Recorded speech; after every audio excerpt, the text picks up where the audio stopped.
அப்படின்னா உங்க ஹீரோ தோத்துட்டானா? தோத்துட்டான். அடுத்து என்ன பண்ண போறான் உங்க ஹீரோ? இல்ல கிவ் அப்?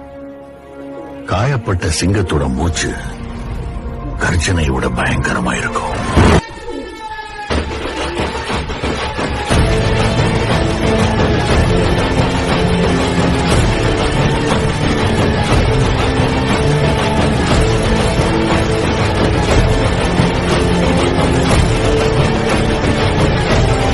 அப்படின்னா உங்க ஹீரோ தோத்துட்டானா? தோத்துட்டான். அடுத்து என்ன பண்ண போறான் உங்க ஹீரோ? இல்ல கிவ் அப்?